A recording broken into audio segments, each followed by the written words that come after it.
Bienvenido al canal de Narraciones Budismo. ¿Cómo desarrollar la compasión? Por el Dr. Alexander Berzin y Matt Linden.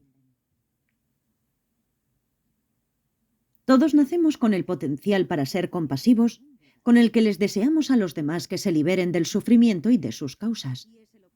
Podemos desarrollar esa capacidad para producir increíbles beneficios, tanto en nosotros mismos como en los demás. La mejor manera para empezar a desarrollar la compasión es limitar nuestro alcance a las personas que nos encontramos en la vida real y por Internet, y quizás también a algunos animales. Poco a poco, nos entrenamos en extender nuestra compasión para incluir a todos, aquellos que nos agradan, los extraños e incluso las personas que no nos gustan en absoluto. Continuamos así hasta que nuestra compasión incluya al mundo entero. Sí, incluso a las cucarachas. La compasión tiene tanto un componente emocional como uno racional. A nivel emocional necesitamos valorar la interdependencia que existe entre todas las formas de vida en este planeta.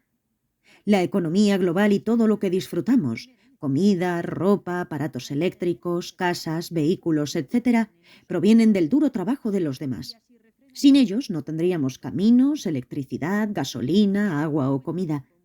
Este solo hecho, naturalmente, nos hace sentir agradecidos, un estado mental feliz que conduce a lo que llamamos amor reconfortante. Cuanto más reflexionamos en este sentido de gratitud, más valoramos a los demás, como una madre que se sentiría terriblemente si algo malo le pasara a su único hijo. Nos entristece la desgracia de los demás, pero no sentimos lástima por ellos ni los compadecemos. En lugar de eso, desarrollamos empatía como si sus problemas fueran nuestros. La base racional para extender nuestra compasión de manera igualitaria hacia todos es muy obvia, aunque es algo que muchas personas ni siquiera consideran.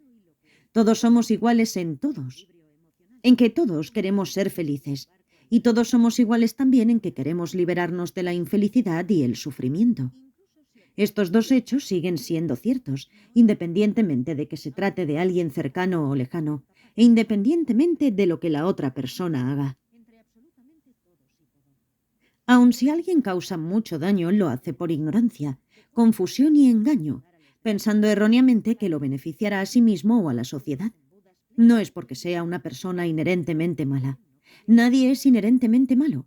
Por lo tanto, es razonable y apropiado tener compasión hacia esas personas, porque así como nosotros no queremos sufrir, ellos tampoco lo desean. Meditación en la compasión. El entrenamiento para desarrollar compasión se genera en grados de intensidad. Nos enfocamos primero en los sufrimientos de aquellos que nos agradan, después en los de aquellos que nos son neutros y después en los de aquellos que nos desagradan. En última instancia, nos enfocamos en el sufrimiento de todos, en todos lados, de forma igualitaria. En cada etapa generamos 3 sentimientos. Qué maravilloso sería que estuvieran libres del sufrimiento y de sus causas. Que puedan ser libres. Deseo que sean libres.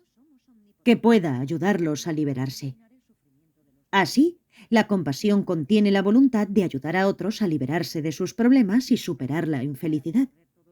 Confía en que los problemas pueden solucionarse al seguir métodos realistas, lo cual significa que no hay situación que carezca de remedio.